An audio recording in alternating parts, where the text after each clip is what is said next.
What's up, guys? Welcome back to the JP and Trav show on the JP and Trav YouTube channel. As always, it's your host with the most, JP. And to my right, I have my esteemed co-host, brother and friend, Travis J.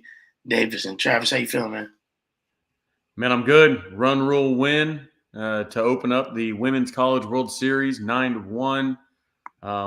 Offensive explosion with the Duke's pitcher. Had only given up that specific pitcher had only given up 7 home runs on the whole season. She gives up two-run shots in the same inning. Team played well. Team looks comfortable. Kelly Maxwell had kind of a rough day with walks and the hit by pitch, but she's been there. Like, you've got confidence. And Kirsten Deal came in. They combined for a 3-hitter.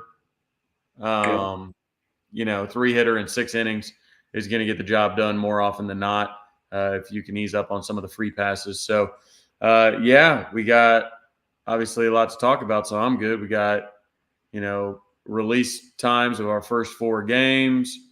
Jalen Moore's coming back. Baseball regionals are about to kick off in Norman. All kinds of stuff, man. SEC meetings, obviously. How are you? Man, I'm doing good. Finally into summer, and so doing a little bit of this, a little bit of that. It's working at the good old AAA ballpark down in Indy today, the Pittsburgh Pirates affiliate, Indianapolis Indians. So Yeah.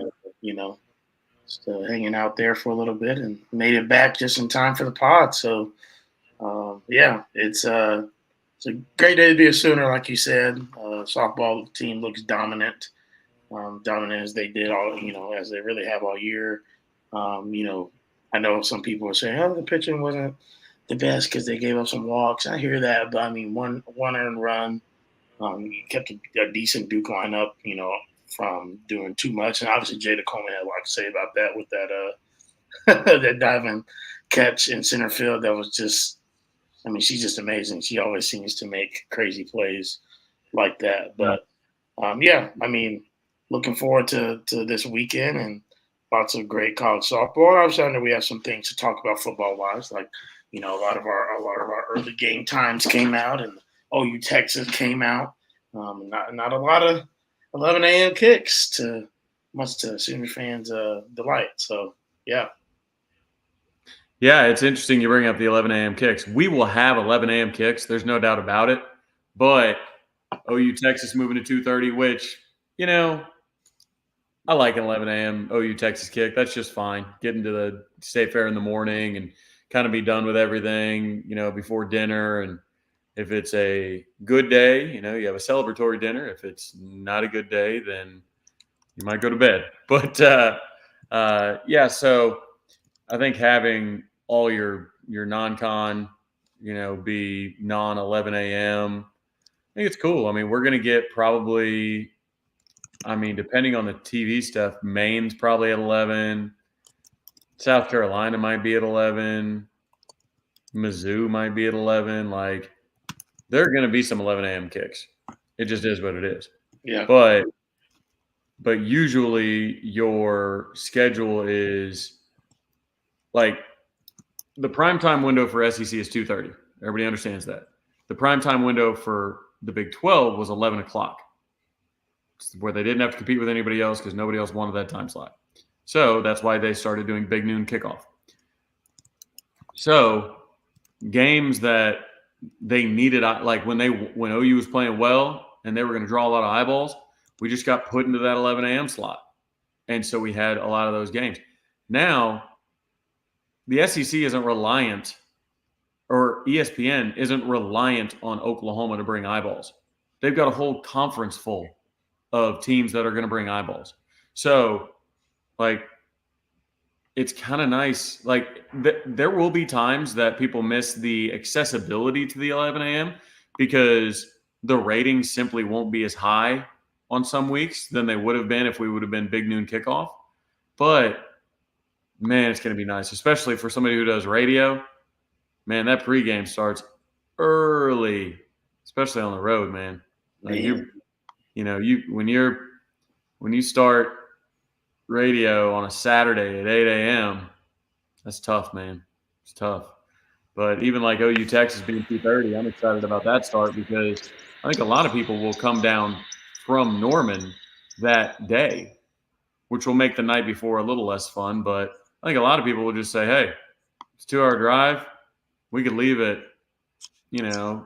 8 and still spend a lot of the good day there. So anyways, getting that time pushback is interesting. It'll still never be a night game, and that's okay. Totally okay. But yeah, I think it's a step in the right direction. But don't think that this doesn't mean no 11 a.m. games on the schedule. There will be some. I think there might only be 2 or 3, but I forget how many we played last year. It was a lot.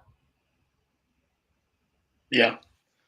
Yeah, I mean, it was half the season last year. I don't know if that's accurate or not, but at the end of the day, like you said, it's just nice to feel like and who knows what it'll be like in a few years, but at least nice off the bat to feel like, man, like this is something that's prioritized. And I'm sure you fans will appreciate that. As you said, we're gonna have another main kickoff, but you know, hopefully As not long as as we many. win, I don't care. You could play at 9 Yeah, a.m. As long as we win, as long as you win. kick it off whenever.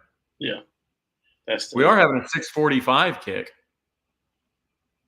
which is interesting. Probably one of the first 6:45s that we've ever had. But yeah, they're going to start messing with these TV windows, man, and it's going to be interesting it is. for somebody who we have scheduled radio on each side of it. Post game, not as much. We just run ads until Tyler and I are ready, and then boom, we flip it live. But pregame, there's a lot of planning that goes into that. So really looking forward to seeing how all that shakes out. Yeah. Man, everybody, we're already firing Porter Moser in the comments. Jeez. 7 minutes in. We ain't even said nothing about basketball yet. Calm down. It's a new record. 7 minutes in Porter 7 Moser. minutes in. We're already firing Porter Moser. Just a reminder, guys. We talked about last week. We do have the super chat button available now, and so appreciate young man. Man, how do I not remember? Kelso. Yeah, Kelso. Our guy Kelso gave us Kelso gave us some beer money. Yeah, gave us some. I Gave did us spend. a quick $5. Well, I didn't spend that $5. I spent money on beer recently. So beer money's always excited. Excited. Oh yeah. But again, we appreciate your donation, and in the form of super chats or otherwise. But super chat is available in case we get that Q&A portion, or even during the course of our conversation. If you have something that you really want to bring to the top, excuse me, so that we can see it, and that we can talk about it, and also donating to the show so that we can make the platform better, continue to do that, and also obviously have on some nice guests for you guys here in the future. So yeah, just a kind of an insight into how that side of it works. So if we want to have a guest, college athlete, we have to go through Mike Hauk, who's the SID. He's communications. He's over all communications for Oklahoma's athletic department. Does a really good job. Well, it's got to go through him, and then Venables himself has to approve it. So Brent Venables knows about the pod, which is cool, because he's been asked questions about it. But we don't have to do that if it's NIL. So like if Hauk's like, hey, I saw you're having blah blah blah on the pod. What's up? I can be like, oh, it's an NIL deal, and that's where that's going to go. Like super chats and whatnot is like we can do very affordable NIL deals with these kids, because these kids are going to come on and talk about their merch or their whatever in ways that will help them out financially, even on top of it. So anyways, random questions. People are talking about there's like 4 or 5 comments in a row about Porter Moser. Man, when he just got Jalen Moore back. I mean, I don't know what that does to our record. Here's the thing. Here's the thing, JP. You know what I say about the spring game, right? It's a great way to determine who's what and who's what, right? In the fan base, who's an optimist and who's a pessimist, right? It's what it is. I will extend that to the 2025 Oklahoma Sooner basketball team, because nobody knows what this team's going to be like. They brought in a lot of three-point shooting. Good. Brought Jalen Moore back. Good. Like, brought in, the number 2 JUCO player in the country, JUCO All-American. Good. Bring in 6'10" Alabama, big man. Good. Like, but we'll see. It could be upper half of the SEC, tournament team. He could be missing his tournament, again. And to that point, I don't think his job's safe. But I think that if somebody says that we're going to have a bad season next year, you just don't like Porter. If somebody says we're going to have a good season next year, then you're a sunshine pumper. But because there's simply no way to know.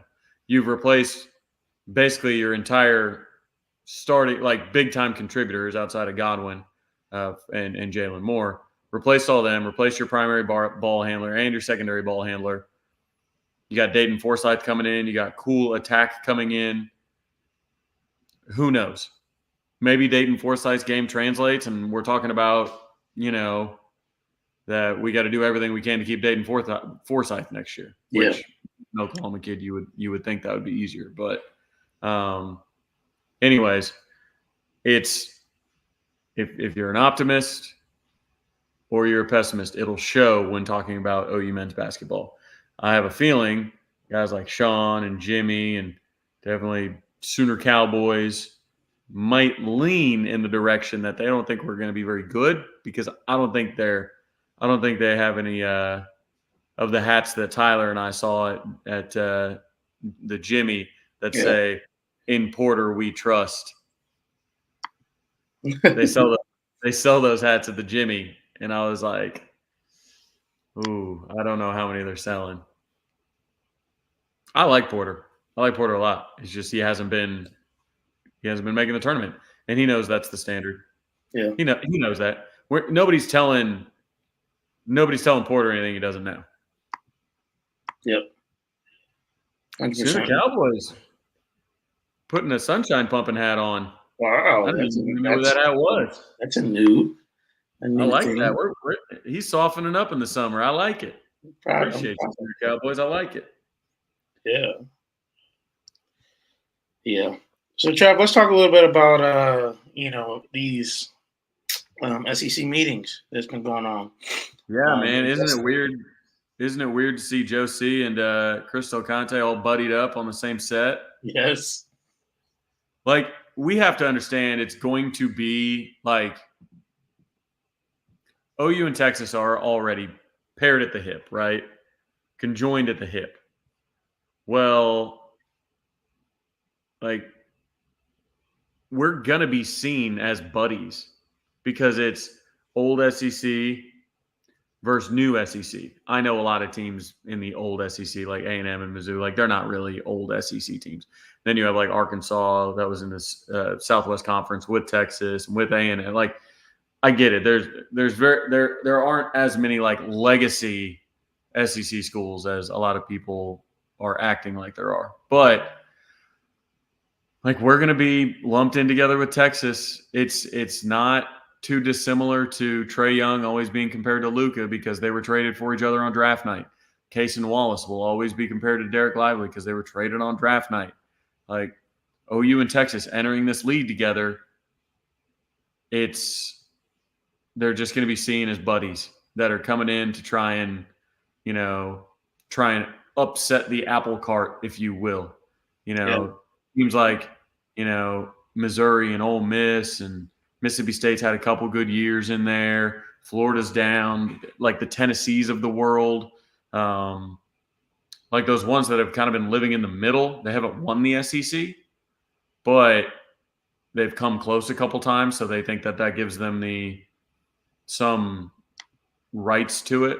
Mhm. They're going to be the ones that are going to be lumping in OU and Texas in a negative light, given any opportunity, which is fine. I wouldn't expect anything different. But when like Toby Rowland talked about,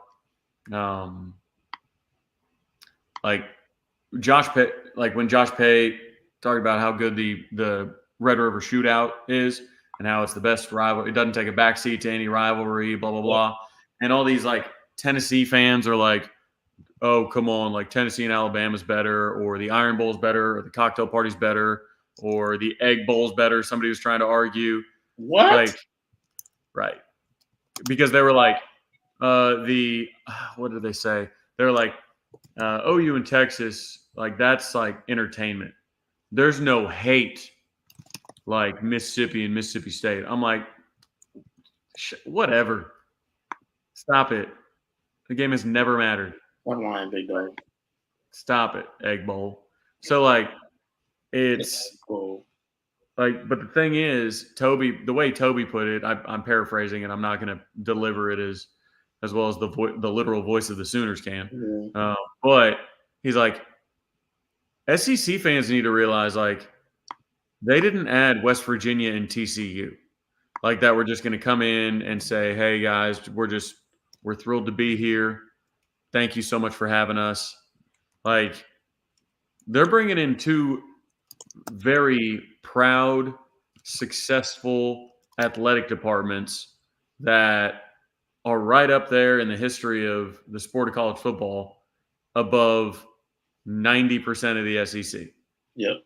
When you look at like actual true blue bloods, like what is it? Bama is pretty much I think Bama would technically be the only actual blue blood in the SEC. Correct. So it's like when you look at how they stack up, it's like, okay, you got some new money, no doubt, but you've been writing the checks that, Nick Saban's coaching has been cashing. Like, that's the difference. Is now that Nick's gone, you better rely on Kirby, because if the Big Ten starts to win some titles, maybe Clemson gets it back on track with, Dabo's portal allergy. It's possible. The SEC is the best conference. We get that. But what helped make it the best conference was Nick Saban becoming a blue blood all by himself. That helped tremendously. Now, I know that since 2000, Florida, LSU, obviously, Georgia, obviously Alabama, Auburn, like they've all won national titles. I get that.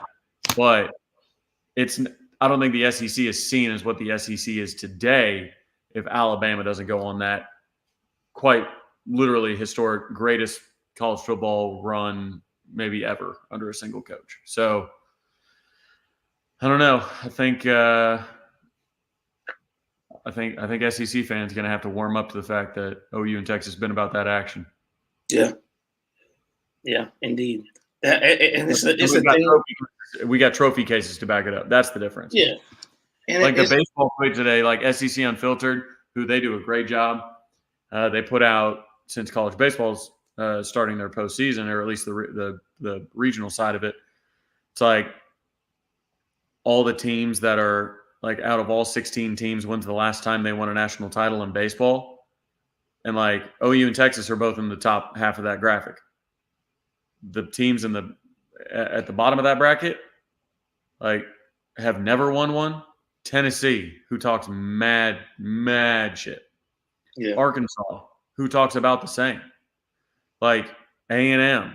Arkansas, like, crazy for real. Like, you've got these programs that don't have the trophies to back it up, that think that Missouri, right? That ever, like, you just can't stack up. And they're like, well, we've been doing this in the SEC. No, you haven't. You just got to the SEC. A&M, Mizzou, you just got to the SEC. So what are you talking about? Yeah. Like, And part of the reason that Tennessee and Arkansas say the SEC is so good is because of them. When it must not be, because they're not winning anything.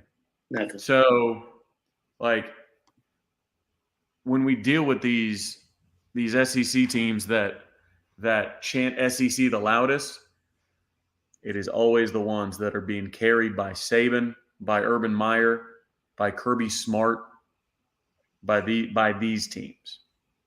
So I don't know. I'm excited. I'm thrilled, absolutely thrilled.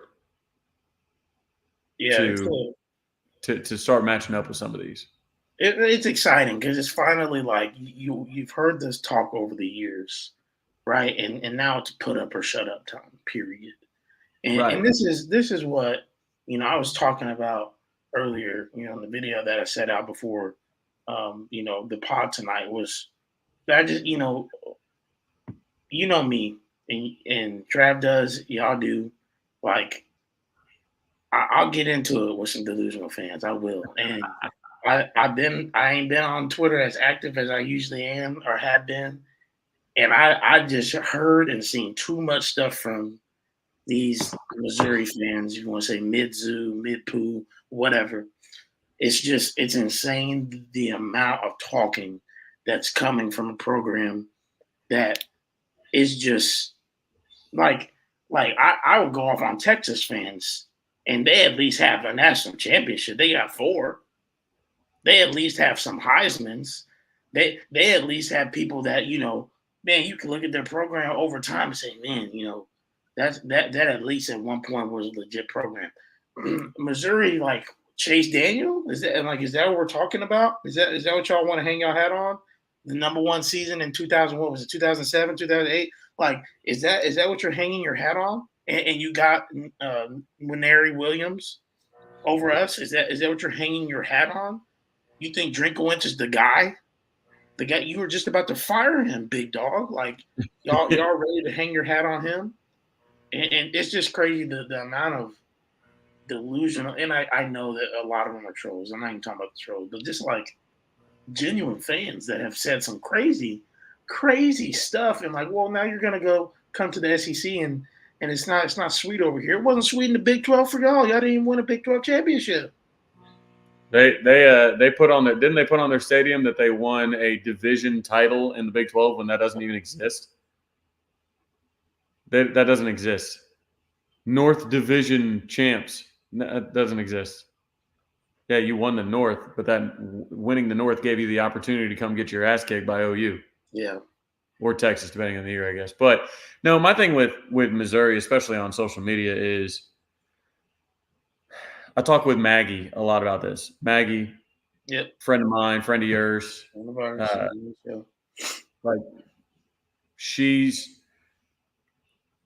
like her Power Mizzou, which is Gabe, the guy that runs there, basically their only recruiting site.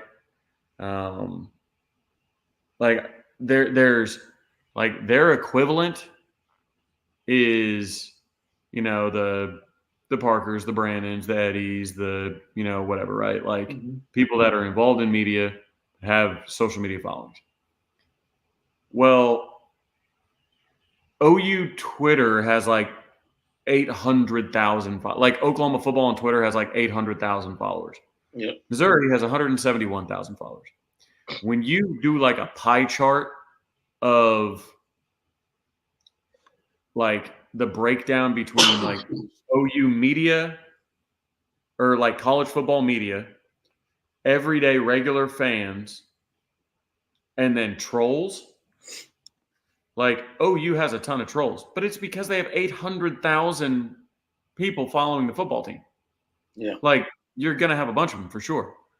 The only difference is where we have guys that are specific stat guys like Lincoln or like Blinken, or like even Texas with Kyle Umlang, like, or you have different content creators, like a ton of different content creators, PG, Jay, you, me, just there's, I could go on all day about just, mainline guys, like all these guys that are putting out OU content, like You don't really have that in Missouri, but you have, or at least I don't know of it maybe. So that's also a large chunk of the OU Twitter. But the biggest chunk of OU Twitter is guys like Turnbuckle that's putting out good looking barbecue that happens to be an OU fan. You know, like people that are active on Twitter, but their entire persona isn't I'm an OU fan. So that's where I think it's different with Missouri Twitter is they don't have that beefy part of the pie chart that's just like regular everyday people. Right. It feels like you have a ton of just troll accounts, and I get it. Every fan base does. It's just with OU, they don't make up such a large chunk of the fan base like they do in Missouri. And I think that's if they had more everyday regular fans, they would have more team recruiting sites. They would have On3, 247, and Rivals, and more popping up. They'd have fan sided. They'd have, even more.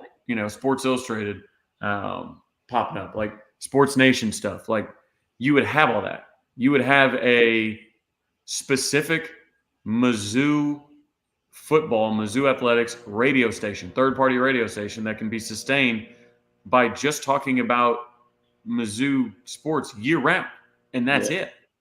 Like, the fact of the matter is they just don't because they don't have as big a fan base, at least active on social media.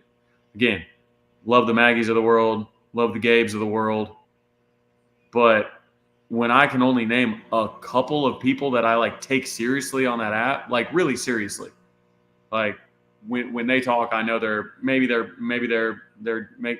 got some jabs here and there. I get it, but I don't have to worry about them just flat out trolling all the time, which I do with a large portion of their fan base. So that's kind of my thoughts on it. I think it's just when you think of it like a pie chart, OU has literally hundreds of thousands of fans that are just happen to be OU fans, and they're on Twitter, but they aren't defined by OU. They're just cool folks that have cool hobbies. Some run marathons, some cook brisket, some are whatever, some hunt, and that's what they post about. Like that's the difference, I think, personally. Yeah. But it just is what it is in terms of, not even new blood. They're not even new blood. There's nothing new bloodish about them. It's just, like you said, people that want to get clout and probably just want to say outlandish stuff. But I'll tell you what, November 9th is just shaping up to be a dandy of a day. Just say that. We got to win. We got to win. We got to. Because if we think it's bad now, if we were to lose that game, it'll be interesting. they will be good. They will be good this year. I think Mizzou is one of the most intriguing teams in the country, right? Because Drink has never been successful at Mizzou until this past year. When you look at the records of the teams they beat, not impressive. But they took care of business. Can't fault them for that. But they lose, I believe the SEC's leading rusher. They lose their defensive coordinator. They lose their defensive line coach. They lost their AD. Yep. Was it a one-hit wonder for them? Their schedule is pushover. If they can't get to 10 wins with this schedule, then they are who we thought they were. Yeah. But they totally could. I think it's a big year for them. They got an incredible schedule for them, so they should win a bunch of games. It almost feels like some of those years that OU won 10 games in the Big 12, and it was like, okay, but how good is OU? If you only if you win 10 games in the Big 12, but you lose a bowl game and you lose to Texas and Oklahoma State, and you only have one ranked team, on your wins, it's like, is Oklahoma that good? Who knows? Maybe they are, maybe they aren't. I feel like that's what we got a little bit of last year. Again, when you look at the records of the teams they beat, and I think it's possible that Mizzou could win 10 games this year, and still, I'm not sure whether they'd be any good. Now, if they go and thrash everybody, then sure. But they're going to be a fascinating team to watch. But I think they're going to rack up a lot of wins. Yeah. No, they'll be good. Like, don't nobody's crapping on Missouri football team here. It's just the delusion of their fans. Because here's my thing, Trav. Even if they were to go out and have a very good year this year, chances are likely it's going to be a 1 year thing. They're not going to come back the next year and be very good again because Luther Burden will be gone. Yes, Wary will be there for a couple years, probably, maybe. Who knows the transfer portal now? What could happen, but you do have some young talent, but it's the whole team is not just set up based off of your young talent. They haven't recruited super well. I mean, they gotten some big wins here and there, but they're still in the 20s. So it's not like they're building a monster out there. They're just going to be pretty senior heavy. They didn't lose a ton going into this next year. They got their quarterback returning, and they got one of the best receivers in college football. And then, a pretty decent defensive line, adding the number one player in the country. So, yeah, like, you expect them to have a good year. But it's not about having good years. It's about having a program. My question is whether they can handle the attrition. Because they lost a lot to the NFL draft, like more than they're ever used to losing. And I think when you see, like I talk about this with Jalen Ford. Jalen Ford is Texas's last year's all Big 12 linebacker, middle linebacker. Yeah. He was very good last year. Part of the reason he was very good was he had the best defensive tackle duo in the country in front of him. He left a year early in the draft. He didn't get drafted extremely high. He could have raised his stock had he stayed. But he saw those two big uglies in front of me are gone. I'm not going to look as good. I'm out of here. Yeah. So I think there's a little bit of that going on. Like when you see a bunch of juniors leave for the NFL, I kind of feel like they're getting out while the getting's good. Like, hey, my draft stock's going to be no better than it is right now. I'm bouncing. You saw that a little bit with Mizzou. They lost a couple people early. I'd have to go back and look, though. I remember thinking this at the time. I was like, they lost a couple people that I don't think they really needed to. Like, they could have come back and made NIL money and stuck around and Danny Stutzman this thing and Billy Bowman this thing. Like, come back and try and build to something bigger. But I think a lot of the players might have said, or at least their agent said, hey, look, this is as good as it's going to get. Yeah. So let's go ahead and get on out of here. So I think that's the thing that has been so impressive with a lot of your Oklahomas, your Alabamas. Obviously, Alabama's been the standard, but Georgia, like teams that put a lot of dudes in the NFL, and then boom, you're back at it again. Like when you're in the playoff in 2020, even though your entire, or in 2019, even though your entire, offense just got drafted, you just lost a number one pick at quarterback 2 years in a row. Like the sustaining it through major draft cycles are what matter the most. And personally, I don't think Mizzou's recruiting well enough to withstand those blows. But again, this schedule, they're going to win a lot of games. Mizzou could win 10 games blindfolded, I think, this year. Yeah. But it's going to come down to depth. So we'll see. I'm just going to look at it for my sanity because I don't even know what their schedule is. And then we can move on. It's pretty easy.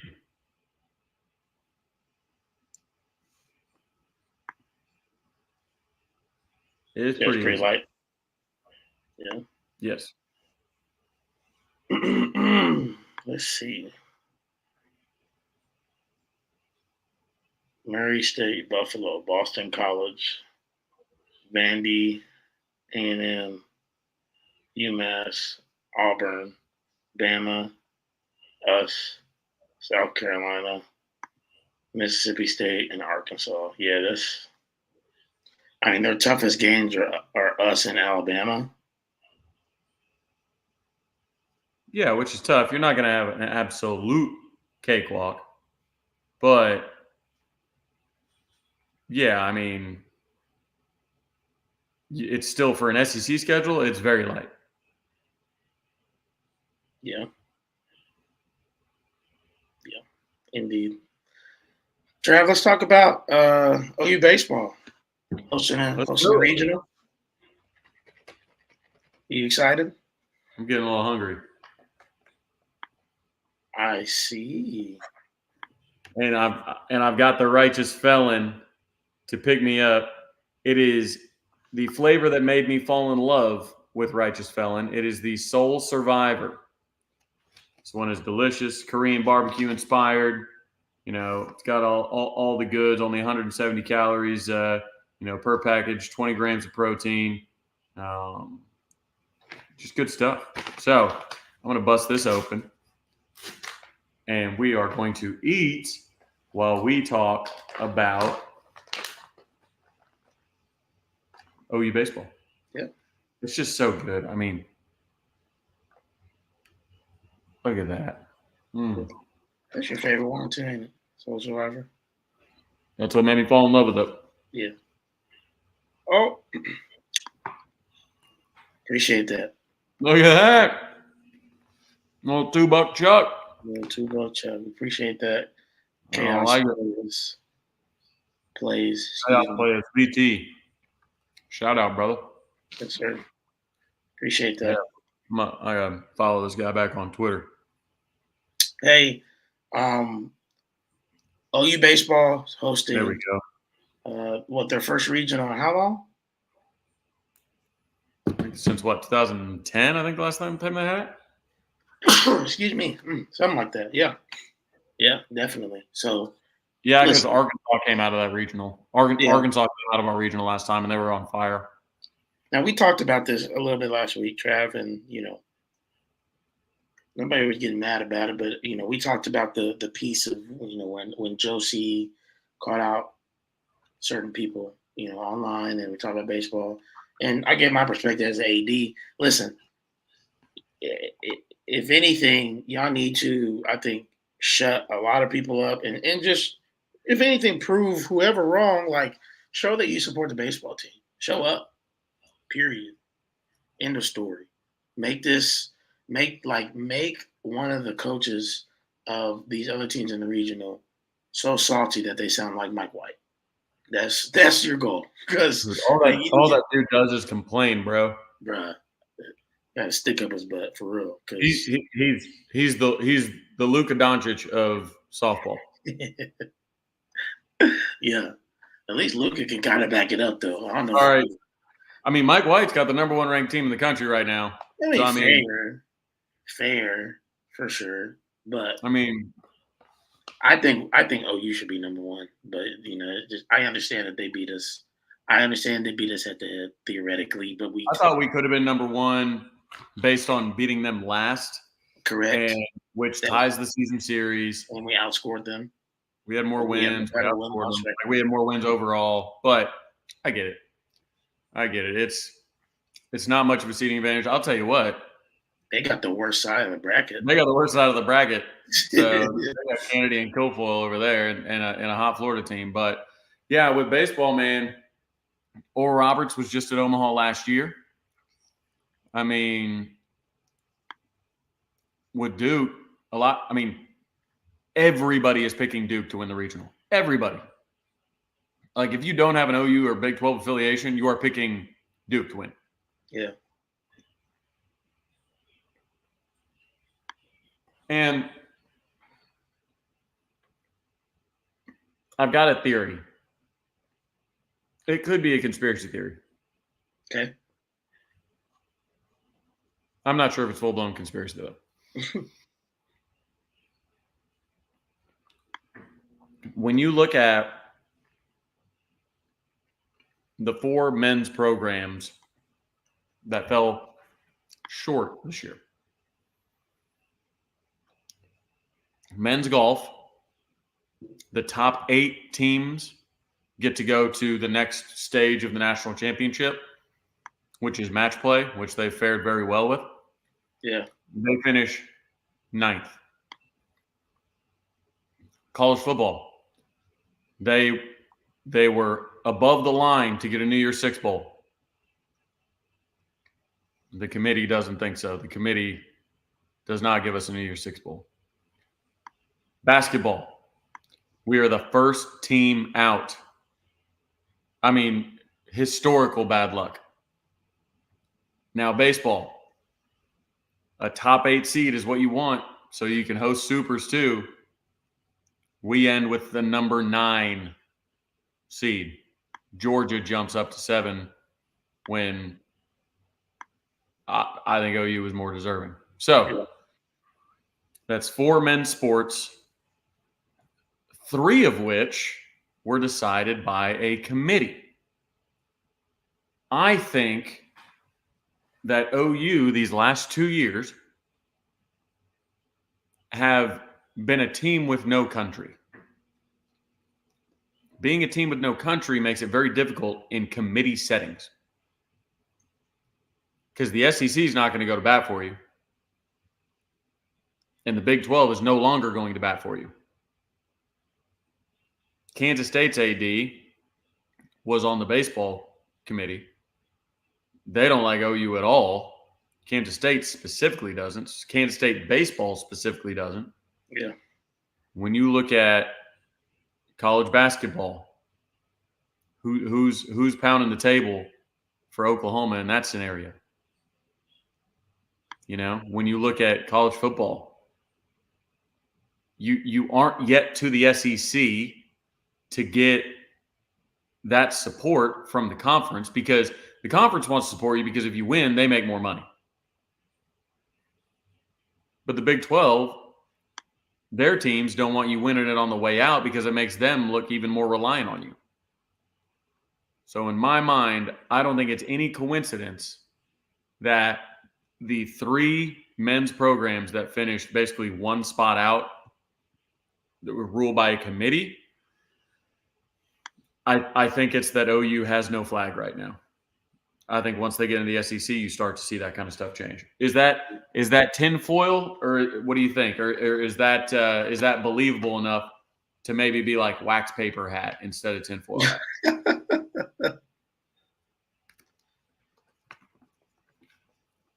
Tinfoil. I just think when it comes to politics, you got to have somebody backing you. Yeah. You got to have somebody fighting for you inside that room. Yeah. It's just how it is. Nobody in that room had any reason to fight for us. Yeah. It's just how it goes. Although they're talking about Tim Walton and Kenny Gajewski right now. Mm-hmm. This OSU Florida game.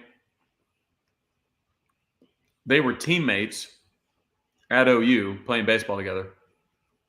Like,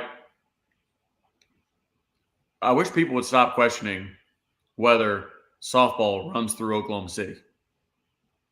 Yeah. OSU's head coach runs through OU, really. OSU's head coach played at OU. Florida's head coach played at OU. OU has won a billion championships since 2000. Yeah. Like, it's just. I mean, didn't Lonnie Alameda go to OU? Am I wrong? Yep. And then Sidney Romero, obviously, is assistant coach at Duke. She's at Oregon, though, right? Sidney? Didn't she go? She was at Duke, but didn't she go to Oregon this year? Oh, I may be mistaken. I know her coaching gig to get her, kind of her big coaching gig was with Duke. Yep. But yeah, you're right. I mean, there's, Oklahoma's handprints are everywhere, and as the GO herself said yesterday, you know, in the only way she can say it, name another place that has a 15,000 seat stadium. It ain't got nothing to do with us that Oklahoma City decided to invest into women's softball. And now, because it's become as big as it is, because we've won 3 straight, y'all want to penalize us for what? Like, The annoyance is that Mike White knows better. yeah. He knows that. He knows that there's nowhere else to play it. Like, but he says it anyways. Yep. And should Texas, you know, win a world women's college world series championship this year, that'll be the narrative. We did it in spite of. We did it on the road. Well, yeah, it was. I look. There were plenty of Texas fans at that game today. Yeah. Did you go? No, I was watching on TV. Okay. Yeah, I'm not there this weekend. We'll see. We'll see what goes on. I had some tire issues today, man. Didn't you just get new tires? Yeah, but there's potholes in Tulsa, man. Like I was having this leak in my rear right, and I was like, man, did I catch a nail? What's going on? Well, they took it off. The inside of my wheel has been bent by a pothole. So it was leaking air. So it's like, it's just, if it's not one thing, it's another. And of course I find out right before the weekend. Yeah. So Dang. is what it is, as they say. Sorry, brother. And man, if they keep on, Florida keeps on grounding out, we're gonna have one of these classic 0-0 seventh innings. But yeah, let's get some Q&As going. 9:23. What questions do y'all have? I did just see that EA Sports came out with the fact that there are going to be a lot of jersey combination possibilities in the NCAA game, which is going to be cool. That's going to be something that's definitely intriguing. Here's another topic we can talk about, and we can just chat on it for a second here, and while we wait for people to bring up questions. What's interesting? There's a little double play there. Is with the new playoff system, I don't think I realized that if you are like not one of the top four, like the only way to have a top 4 seed is to be a conference champion, period. Right? With the Power 4, which I don't think is necessarily an issue. I can understand that, but you may have a seat, maybe let's just say the ACC is a little bit weaker than the Big 10, the Big 12, and the SEC theoretically, and their champion is number 14th ranked Virginia. They're going to be a top 4 seed, right? You could have that. You could also have, they said this year we were ranked number 12. If we had a 12-team playoff, we wouldn't have made it because we would have been kicked out for Liberty. Right.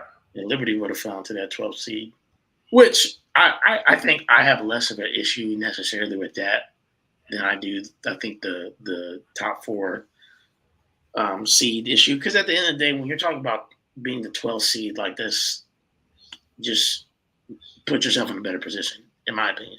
But I think the conference champion one's a little bit. I can see how that can rub a long way. I still put value in winning your conference. Like I'll always be one of those. Yes. I want to put value in winning the conference. I do think, and I've said it many times, it is dumb that you get a top 4 seed, you get a bye, which is very valuable, but you miss out on hosting a playoff game on your campus. Yeah. Like that is incredibly valuable, not only to your city, but your fans are going to love it. Your players are going to love it. Like the 5 seed's going to get the best, gig of them all. You know what I mean? Like they'll get to play the 12 seed and they get to play them at home. Yeah. So And more often than not, that 12 seed is going to be the automatic qualifying G5 school. So, like, you get a G5 school after a long, grueling schedule, and the G5 school doesn't have their depth, and you get them at home. Like, that's incredible. I hope that since we're already going to 14, they go ahead and do 16. Yeah, And the top 8 seeds all host. that would be nice. Once the top 8 host, then you can go into something else. That would get you down to 8 teams, let them host again, or go a bowl route.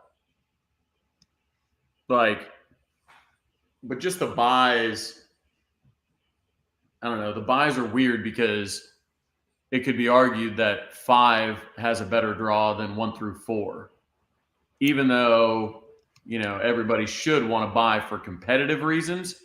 I guarantee you, ADs would rather have the 5 through 8 because they want all that revenue. Yeah, that's not even a question. They want that revenue for sure, dog. Can you imagine just the specials you'll be able to put on? College football playoff souvenir cup. I'm telling you right now. Tell you right. Right. Yeah. What up, Big Drew? Good to see you, brother. All right, let's look at this first question. Why did Jada not get a Gold Glove? Man, I wish I could answer that. Fatigue, maybe. I think people might be just tired of this OU squad, which I don't blame them. Yeah. All they've been doing is winning and taking up All-American teams, taking up preseason All-American, taking up awards, National Player of the Year, candidates. Like, you can't do any of that without OU. Yeah. I might be Drew. I don't know. So I got a rear right tire that's leaking air because of a pothole I hit that's got. Anyways, I might. I don't know. Depends on when I wake up, how I feel. Yeah. Yeah, I think you're right, Travis. Probably fatigue, but it's just there's not a center fielder in college softball that is better than Jada. You can't convince anybody. No. You can't convince anybody that there is. I mean, she has a highlight reel all to her own of just not game saving per se, but momentum changing and run saving catches, like multiple on the biggest stage that she can do it on. It's just crazy. All right, guys. Any other questions? We're looking a little light here. Drew did ask you that question. If you'd be there. Any other questions, guys? Keep them coming. And Kenny Gaeski got the bifocals on, man. Those are some thick glasses.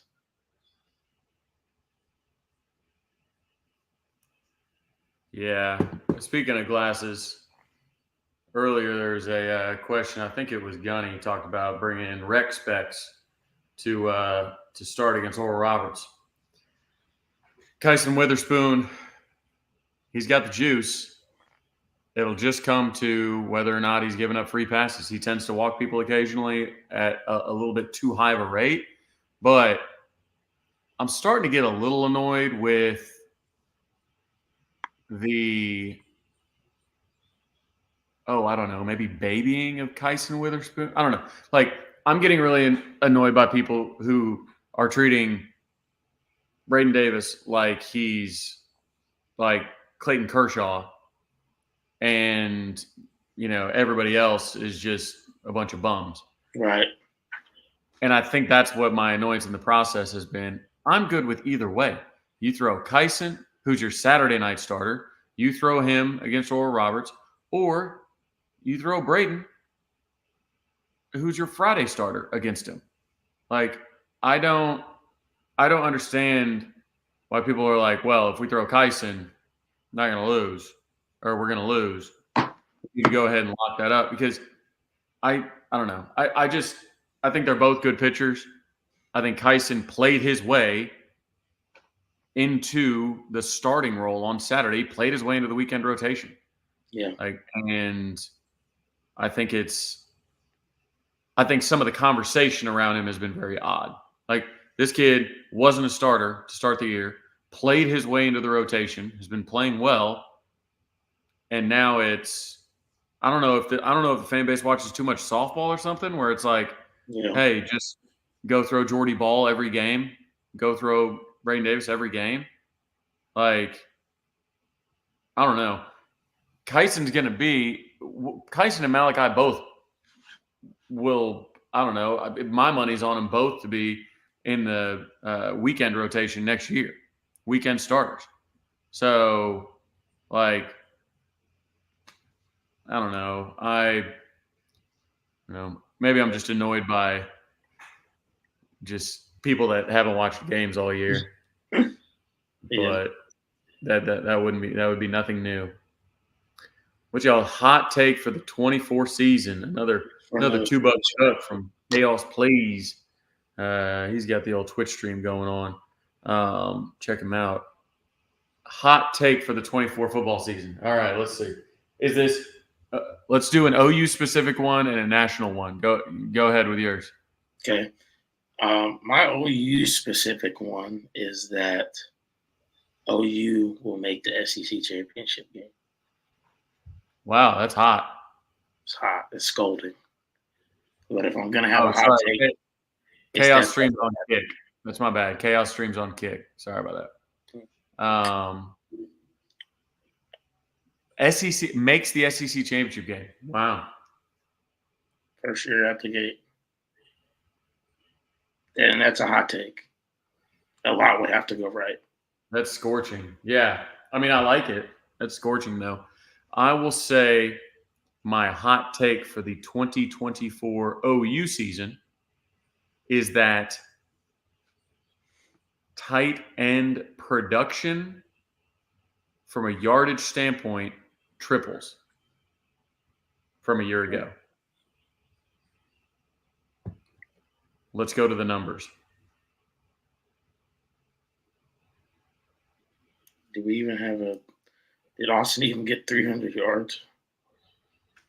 Let's see. OU, Oklahoma.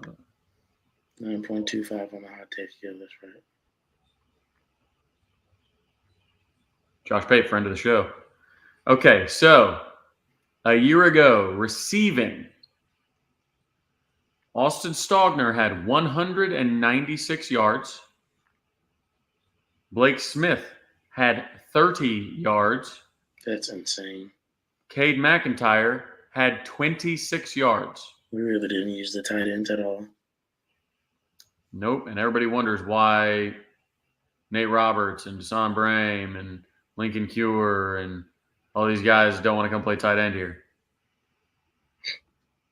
Because our top three tight ends combined for like 252 yards last year.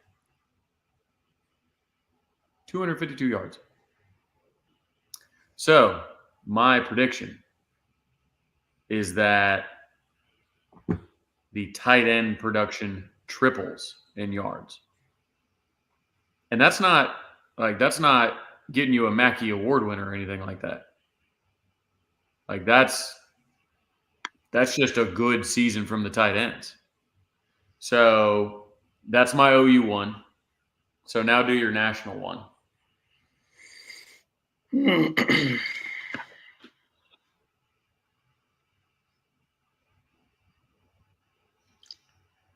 My national hot take.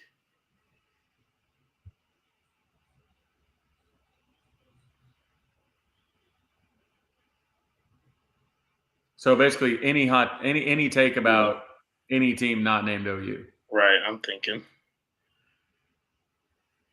My national hot take is that Notre Dame makes the playoff and should be a top 4 seed, but because they're not in a conference, will be a 5 seed or worse,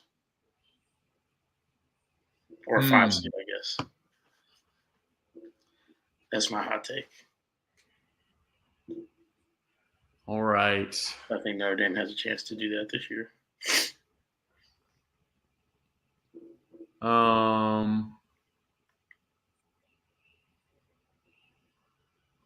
Let's see. Hot take.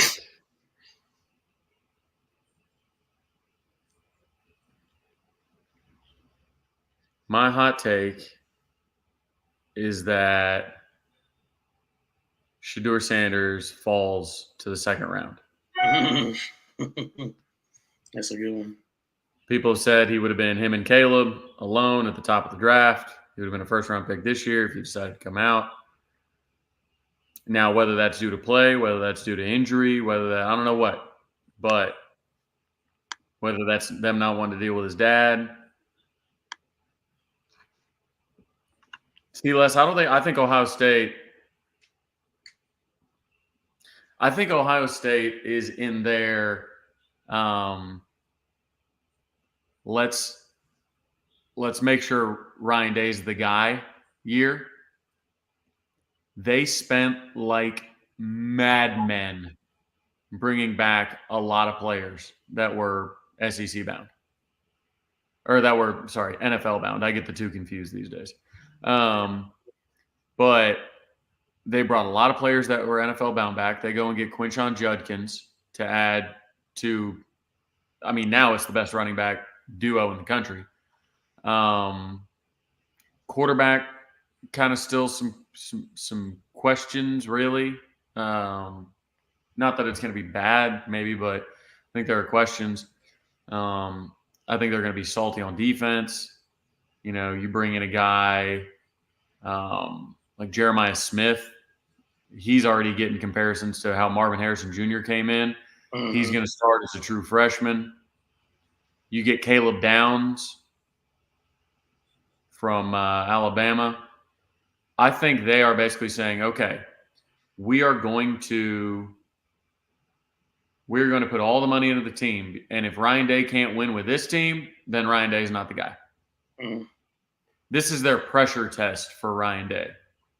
Oh, yeah, Les. Yes, that is an absolutely hot take. I'm here for it. But I think that it would be QB that would be where they fall short. But I think this is a situation where it's a pressure test on Ryan Day, and if he can't win with this team, he's not going to win with any team. So time to move on. Yeah. Indeed. I like this question. I feel like I want to hang on to it because this is I feel like this is a deep dive about, Pate's SEC quarterback room rankings that we could probably talk about for a while. I know we're kind of at the end of the rope here. So I'm going to save this. I'm going to save this question.